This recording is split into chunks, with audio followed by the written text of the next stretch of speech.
Esse caso do ator Jeff Machado, de certa forma, acende um alerta para o perigo de golpes. Vamos com o Tardelli, né, que é mais especializado nesse tipo de caso. Imagina, quem sou eu? Boa tarde, eu sou aprendiz de feiticeiro. Boa tarde a todos. Aprendiz de feiticeiro? É.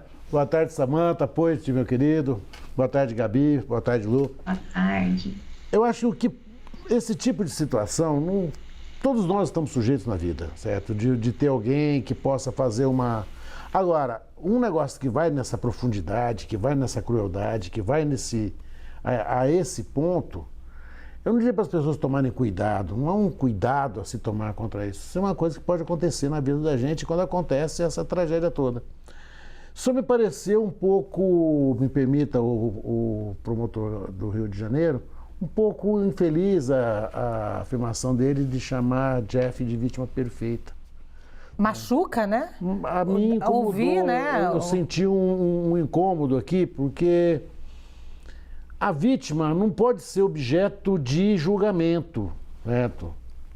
A vítima é aquela que sofre a ação do crime. Nós não podemos começar a pensar no crime a partir da vítima, nós temos que começar a pensar no crime a partir do réu.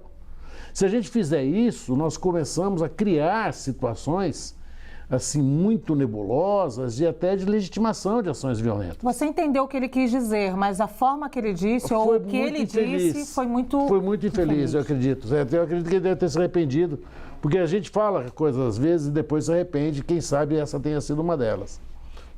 É isso, é uma tragédia, um caso horroroso. E que vai, certo, chegar... O promotor falou uma outra coisa na entrevista, dizendo o seguinte, que a premeditação aumentaria a pena. A premeditação não é qualificadora do crime. Há duas imprecisões na fala do promotor. O fato de premeditar o crime não faz com que a pena dele seja aumentada? Não. Não muda nada? É doloso. Ter premeditado o crime pode significar, no máximo, um dolo um pouco mais intenso. Mas não é uma qualificadora, este crime foi premeditado.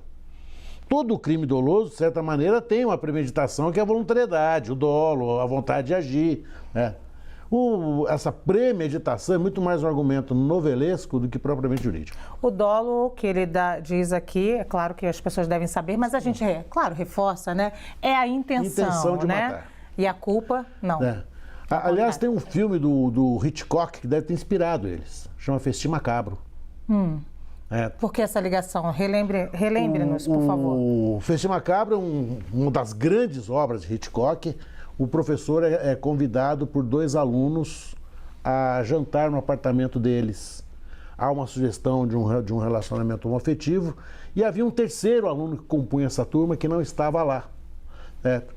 E havia um baú no meio da sala, não quero dar spoiler desse filme, ele é maravilhoso. E nesse baú que o professor está sentado, a festa se desenrola, a conversa se desenrola. Como os filmes do Hitchcock são muito teatrais, no final o espectador vai saber o que tem dentro daquele baú. Que é, na verdade, o terceiro amigo que os dois haviam matado e chamado, ironicamente, o professor para aquela festa. Festim Macabro, anote esse filme, ele é lindo, do Hitchcock. Ele é lindo do ponto de vista cinematográfico, tá, minha gente? É o que ele está querendo dizer. É uma das grandes obras do Hitchcock, talvez, no meu humilde modo de entender, o melhor filme dele. Muito bem. Não deixa de voltar aqui, aterrissar no nosso caso do Jeff Machado, que é uma tristeza, aliás, sempre bom, importante a gente frisar a nossa solidariedade, a família, e a gente está com a oportunidade de ter aqui pelo menos 3 pessoas ligadas ao direito, e já ouvimos aqui do Tardelli que essa premeditação, né, não tem a ver com, não aumenta, não agrava nada. Eu quero te ouvir também, Samanta. Bom, boa tarde, Lu, Tardelli, Gabriela, Poit. Também registro aqui a minha solidariedade. Talvez o que o promotor quis dizer, e não usou a melhor expressão, é que a vítima ideal, né, desses criminosos horríveis é porque eles usaram o quê? O sonho dele, não é? A emoção dele, a vontade de ser ator e manipularam da pior maneira possível. E eu acho que se a gente pode, diante de uma tragédia como essa, tirar alguma coisa de bom, é justamente alertar as pessoas para desconfiarem dessas promessas fáceis, né? De comprar uma vaga numa novela, dessas pirâmides financeiras, dessas pessoas que vêm com soluções mágicas, justamente aproveitando do sonho de vida de alguém. Talvez seja nesse sentido que o promotor quis dizer que ele era uma vítima perfeita, porque ele estava numa situação de vulnerabilidade, né? Tudo que lida com as nossas emoções, com os nossos sonhos, nos deixa vulneráveis e mais propícios para cairmos em golpes nesse sentido. Mas isso em nada diminui a culpa ou a responsabilidade desses criminosos. É simplesmente um alerta para que as pessoas fiquem mais atentas para não acreditar nessas promessas fáceis de garantia de emprego, de garantia de um papel numa novela. Eu acredito que tenha sido esse o intuito do promotor, mas a palavra que ele usou realmente, a expressão que ele usou não foi das melhores. Muito bem, Poit. Lu, primeiro, boa tarde, Gabi, boa tarde, Samanta, Tardelli, todos vocês que estão acompanhando a CNN. Eu vou muito na linha da doutora Samanta, Lu. Eu acredito que o promotor pode ter sido infeliz na frase, mas a gente vive numa sociedade, como ele diz muitas vezes, gente, uma sociedade doente. Uma sociedade onde as pessoas se aproveitam de situações de vulnerabilidade, seja do sonho de ser ator, uma novela famosa, ou seja, do sonho de ficar rico, de ganhar dinheiro, que é o caso das pirâmides financeiras que a doutora Samanta.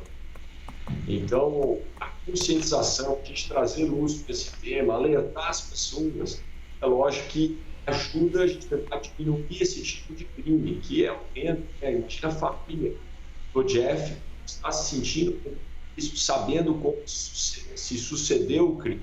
Imagina a dor.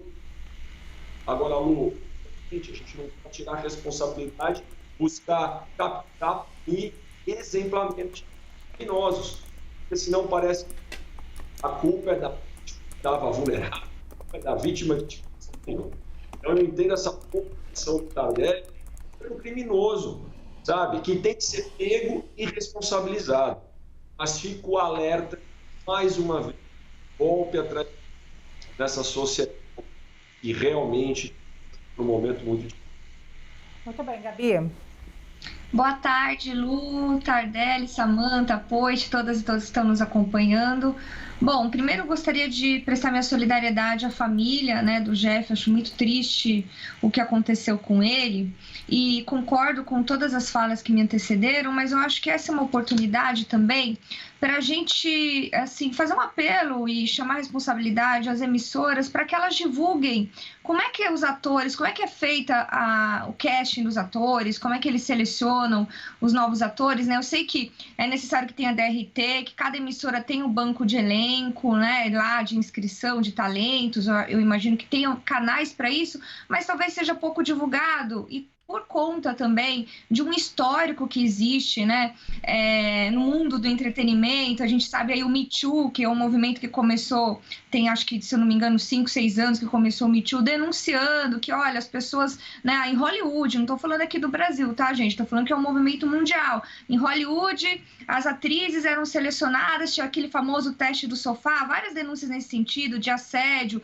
de jeitinho para você conseguir um papel. Então, talvez essa cultura equivocada, essa que as pessoas têm, que pensam que existe, de que é assim que são selecionados, com base em favores, seja sexuais, seja por base de dinheiro, isso não seja algo talvez o Jeff não tenha sido tão inocente, não tenha sido tão infundado o que ele pensou, o que ele acreditou, porque o que a gente vê toda hora, escândalos de favorecimentos. Então, eu acho que aqui fica uma proposta, né, de que as emissoras divulguem como é que é realizada a seleção de atores. Olha, esse aqui é o canal, faça a inscrição por aqui, mande um vídeo por aqui. Talvez com o que aconteceu com o Jeff, a gente possa também fazer alguma coisa educativa, tirar algo de bom, né? Embora não seja muito fácil isso, mas algo de bom para o futuro, né? Para que os jovens atores, as pessoas que estão começando agora, que não têm oportunidade, conheçam os caminhos. Acho que é isso que eu gostaria de comentar aqui hoje, que é alguma forma de contribuir para o debate.